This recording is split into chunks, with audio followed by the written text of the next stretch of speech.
Alright guys, so I made a video maybe about a month or two ago about me wanting to make a questions and answers vlog. And basically all I wanted you guys to do was to ask your questions down on that video page in the comment section. I'll look them over and then I was going to answer the best suited questions. Really didn't get as many questions as I was hoping. But we're going to do this anyway, so here we go. The answers to all your questions starts right now.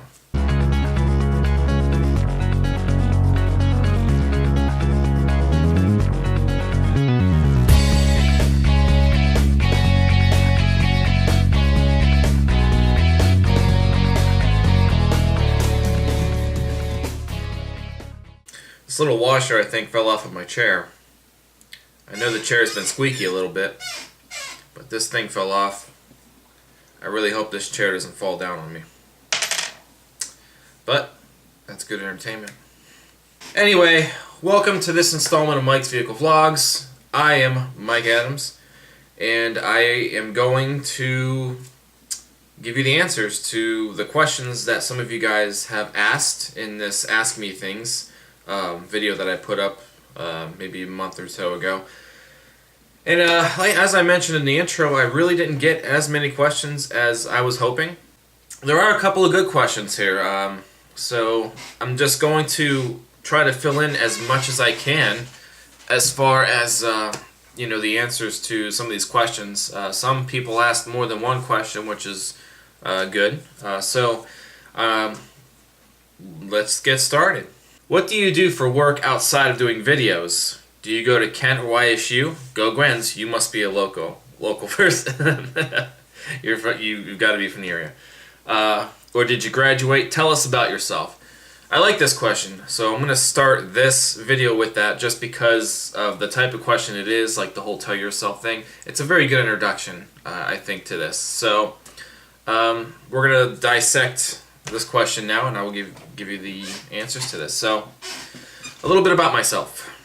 Aside from doing stuff outside of my job, which I kind of explained in the previous vlog that you may have watched about just how things in my life have been changing recently, and I'm actually in the process of starting a new job here real soon. So I was in retail. I was a retail associate at a major retail chain for just shy of 8 years, and basically it was just time for me to move on due to personal reasons. So I'm actually getting ready to start a job as a full-time parts driver for a dealership. So I'm going to be doing that as well as probably some other things here and there. Doesn't mean I'm going to stop doing any of the videos now, like Mike's Vehicle Spotlight or these vlogs, but that'll be the new job. I will be a parts driver for a dealership in the area. So outside of work, I mean, there's a variety of different things that I do. I look like I'm red in the face and kind of dark. I actually just got done washing both cars tonight. So that's one thing that I'm really passionate about, obviously, with the whole car front, is I like to make sure that, my wife and I, our cars are as clean as they can be. Even though we live in Ohio and the weather can turn from great to terrible in the matter of seconds, I still find it very important to keep the car clean, just to keep, especially shortly after winter. There's still salt and stuff on the roads and everything like that. So, but yeah, I actually did the Escape and the Fiesta today. Here, take a look.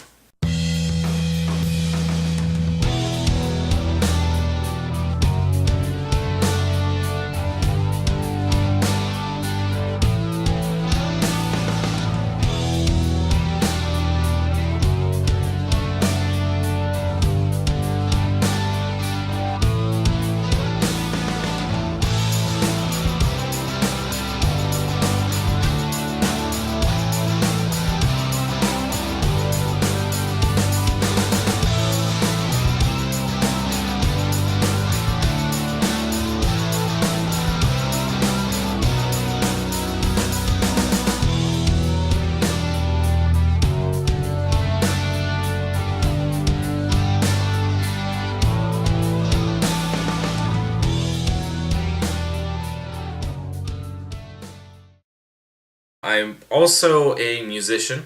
For those of you who don't know, I've been actually writing my own songs since I was 13, and I started playing guitar when I was 14, which is really weird. I kind of did it backwards.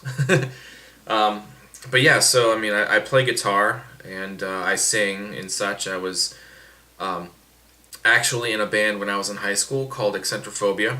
I was the guitarist and the also one of the singers. I didn't sing as much as the lead guy did, but I had a couple songs that I sang on our albums. And, you know, being in a band was one of the greatest things I could have done in my life. It actually kind of opened me up to a lot of, you know, new people. I mean, a lot of new friends that way. Got to go play in a lot of different venues in the area. I mean, there used to be a place in Cleveland, Ohio called Peabody's Down Under, and they closed a couple years ago, but that was probably one of my most favorite places to play was at Peabody's. Being on the main stage anyway, I really didn't like doing, I think they called it the Pirates Cove, which was like the little side stage. I really didn't care for that one too much, but if you were on the main stage at Peabody's, which we ended up playing twice, it was really awesome. So I had a blast doing that and being in the band. And then aside from that, I mean, like I said, I was writing songs since I was 13. So even though I was writing songs, I would actually, or I was in the band, I still wrote songs on the side, you know, for myself, just as a solo, being a solo artist also. And I ended up recording a couple of my own albums that way. So in 2005, I recorded my first solo album, which was called A Plan for Everything, but Not for Everyone. And I recorded it on a little tiny MP3 player, so the sound quality really wasn't the best, but it was really all that I had. But that album really I didn't start pushing for that one until 2007. That's when it started to really sell. And then after that, I bought some studio software, which is actually the same software that I use for recording the narration for all of Mike's Vehicle Spotlights. I can't believe I still use it, which, you know, I've had it since 2008. So, but I then recorded Logic Has No Heart.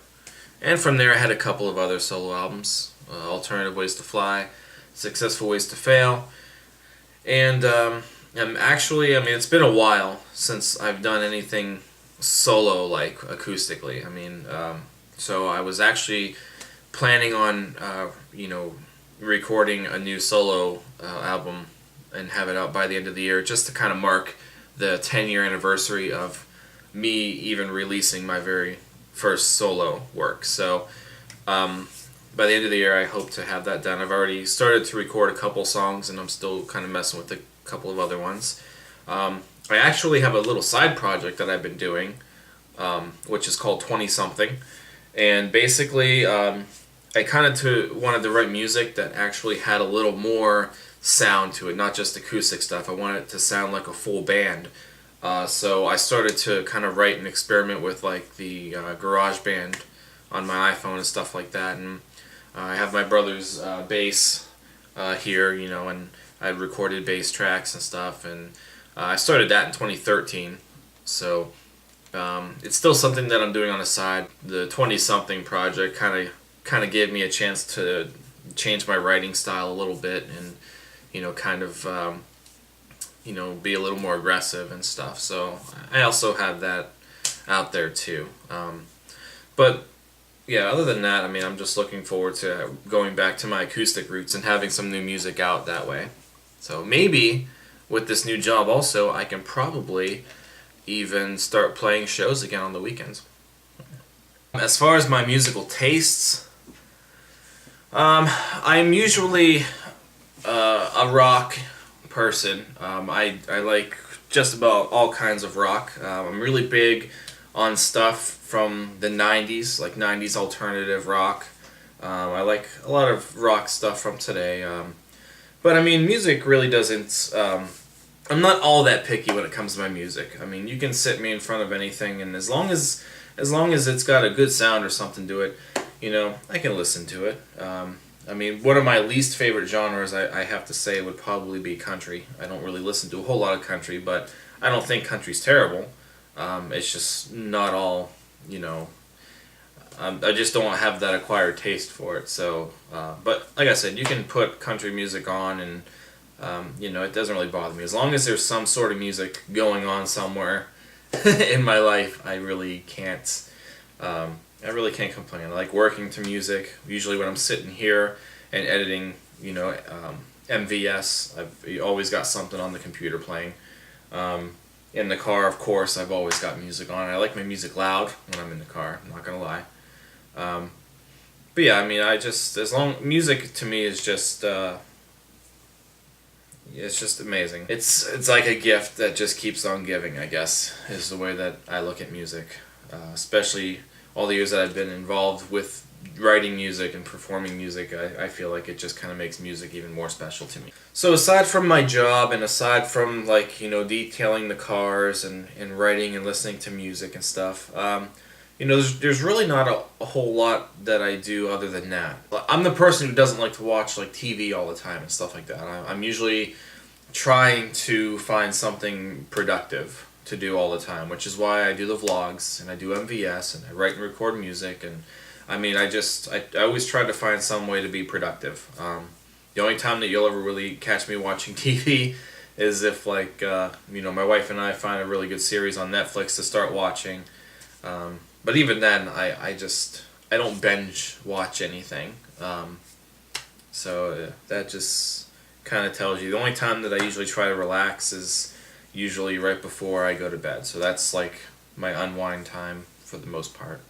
Do you go to Kent or YSU, or did you graduate? I go to neither, actually.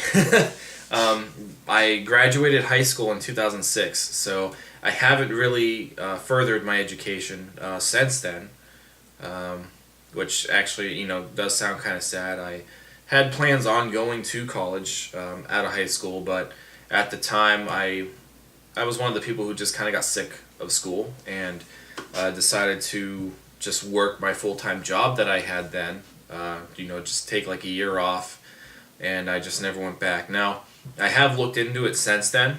I was also very undecisive about what I wanted to go for when I was getting out of high school. The one thing that there were two things actually that I really thought about doing after high school. One of them was accounting, because I did take a couple of accounting courses actually when I was in high school, and I actually enjoyed doing accounting, even though I'm not the best at math. But the accounting it just kind of came pretty simple. So there was that, and then I also wanted to do web design because I took a couple web design classes also, but I just never followed through with those. The accounting thing kind of scared me because when I was graduating high school, that was kind of around the time when the economy started taking a hit, and everything just kind of started to plummet, I guess. So I was kind of scared to go into a career where money was involved.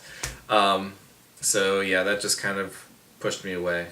No, I didn't go to Kent or YSU. I do have a brother. He's still here. He didn't pass away or anything. I have a brother who just graduated YSU. Couple of was it last year or just recently? He graduated. I think it was last year he graduated. And then my brother Tyler, the one who has the vlog channel and such, he graduated from the University of Akron. So if you followed his channel long enough, that's where he graduated from. So me, I just haven't gone to any of those schools. So, but if I had to choose, the one that's closer to me is YSU. I know that was a very long answer as far as what those questions were. That was probably half this video, so hopefully you guys weren't bored with any of that. But there you go, Ian. I hope I answered your question in as best detail as I can. So thanks for asking that. I appreciate it. Hi, Michael. I really enjoy when you do new car reviews. How do you decide what cars to review? Do you work directly with a car dealership? How much preparation do you need prior to vlogging to become knowledgeable of the features of the vehicle? Thanks, Michael. Thank you for asking that question. That's actually a very good question. My methods as far as choosing a vehicle for Mike's Vehicle Spotlight and such, they kind of vary. Sometimes I'll go to a dealership and I'll just kind of walk around a lot and see what cars are there. Usually with the camera that I'm using now, the battery is not as strong as it used to be. I used to be able to get like about 3 or 4 cars in each trip that I would go to the dealership, but now I'm down to like 1 to 2 vehicles depending on the battery status. So I mean, my camera is old. It's from 2011. I wasn't sure if I wanted to invest in getting another battery or not, just because, well, like I said, I wasn't sure how long I would keep MVS going. But since everything else kind of changed and I want to get back to doing MVS full time, I'll invest in another battery, and then that way I can get more cars in per shoot. But basically, I could just walk around a dealership, and then if I see something that looks good, obviously, I'll look at the window sticker, see what features are in that vehicle. And then I'll just take the stock number and talk to my, usually at every dealership I have one or two guys that I go to since they know me really well, and they'll pull the keys for me. So that's kind of what I do. Sometimes if I'm sitting here, I'll look at the website to see if anything interesting has come in, and then a lot of times though, I mean, depending on how recent the car may sell or something, I've had situations where cars would be on the site and then I would go to film them and they sold like a day or two prior, so they don't always take them off the site right away. The train is here, by the way, if you didn't hear that. So usually the best thing, I'll look at the website from time to time, but I usually just go in person and I'll take a walk and I'll just take pictures of the stock numbers, and then I'll decide which ones I want to get it in for that day. There really isn't a whole lot of direct contact with the actual video front other than just the sales guys and sales managers who know that I have a video series and I film on a regular basis there. So as far as preparation for the knowledge and stuff like that, like I said, usually when I'm there filming the vehicle, I look at the window sticker and I'll see what features the car may or may not have, and then I'll just start my video process. It usually takes me about an hour or so to just film everything in the car, depending on what features and stuff there. But on average, it usually takes me about usually takes me about an hour per car. And then what I do is I'll come home, and then the next step in the process is I'll start to actually edit the clips of the car. And if you've watched Mike's Vehicle Spotlight long enough now, you kind of know there's everything's got a certain routine. We'll start off with the exterior features, go into the interior, and all that stuff. So I mean, I'll just sit there and I start kind of putting the clips together.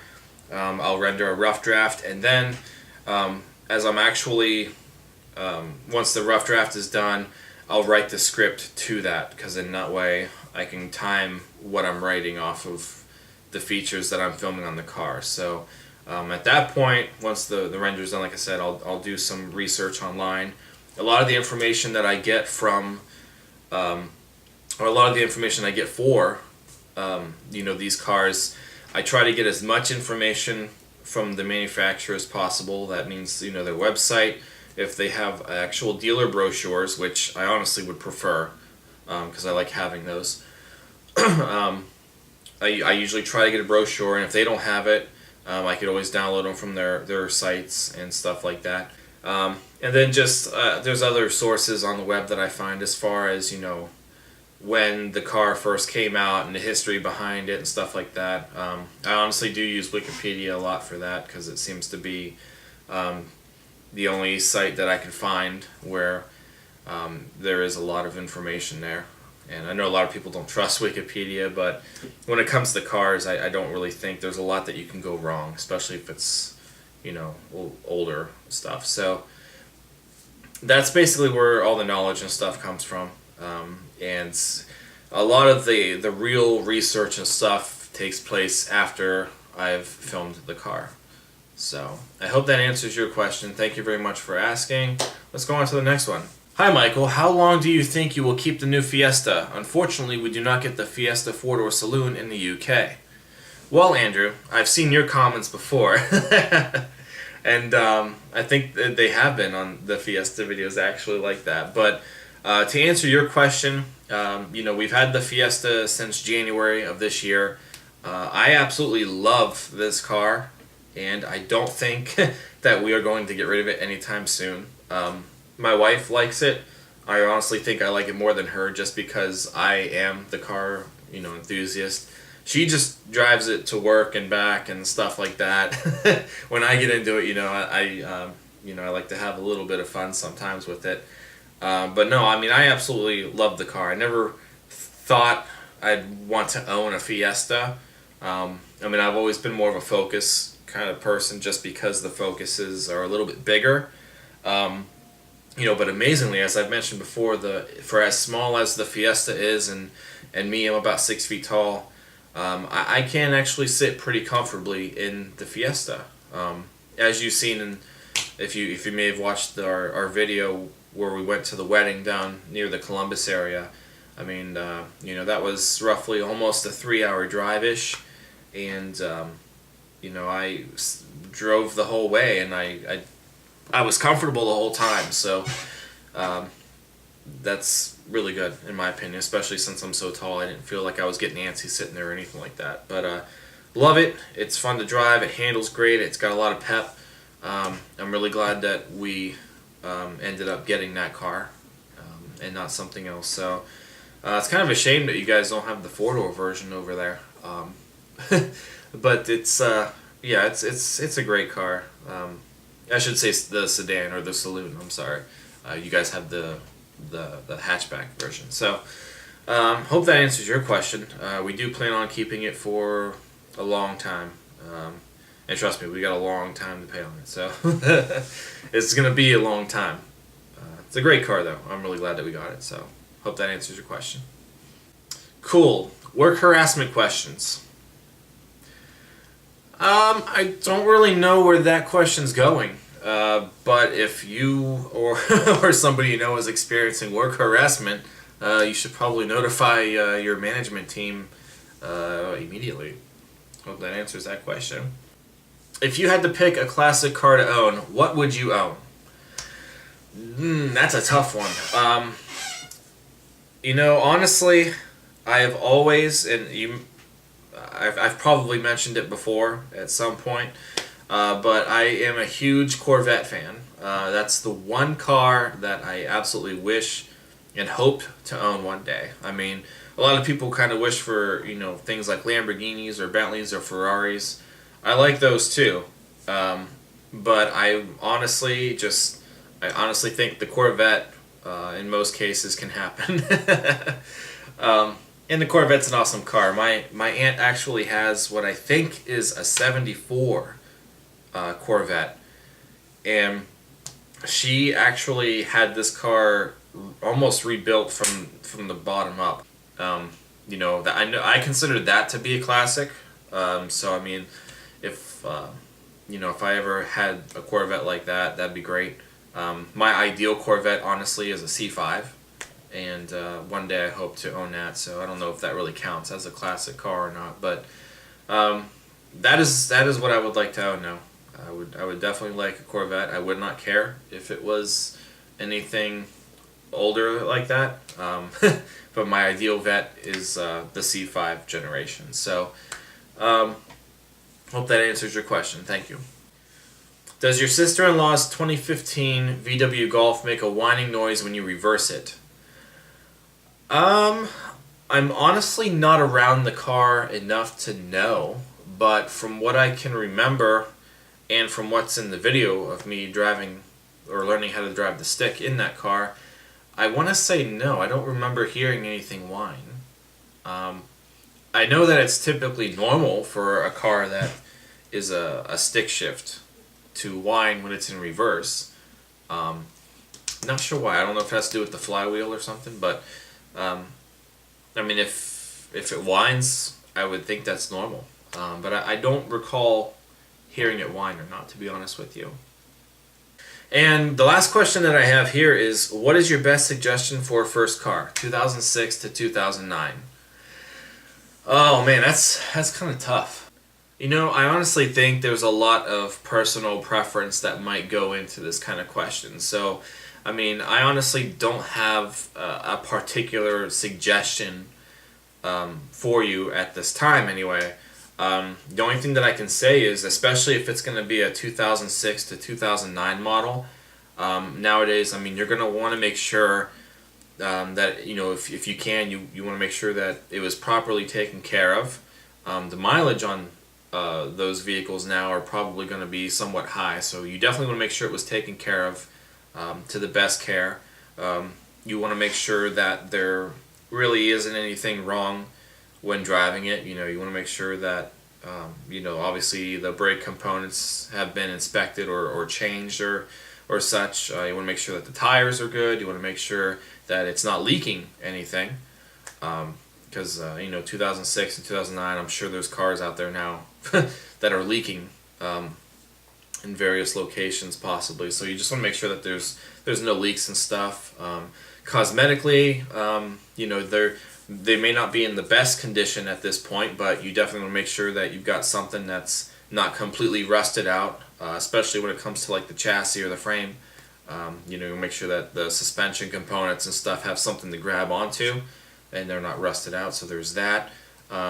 You want to make sure maybe that the inside is all clean and fully functioning. You want to make sure that, you know, the car has never been wrecked or never been flooded or anything that would give it somewhat of a salvage title. For 06 and 09, I mean, if it's going to be a first car, depending on how much you drive or where you have to drive to, you want to make sure that it's, you know, got, you know, good gas mileage and stuff like that.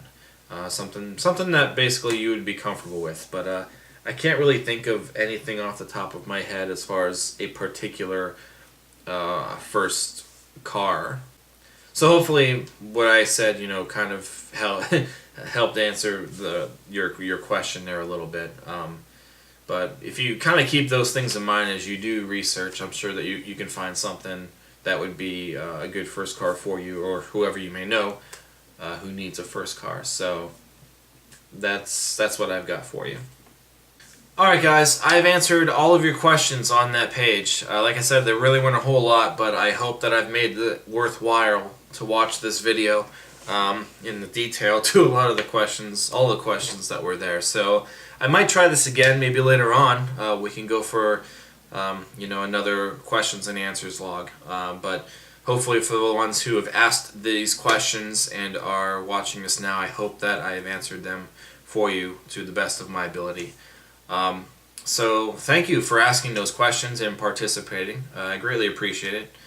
You guys learned a little bit about me, and hopefully I helped you guys out with some stuff. So thanks again for watching. If you like this vlog or any of these other vlogs or Mike's Vehicle Spotlight, please don't forget to like, comment, and subscribe to this channel. And also check out Mike's Vehicle Spotlight if you haven't already. It is my official vehicle touring segment that I post right here on this channel. So again guys, thank you very much for watching. I'll see you guys next time. Take care.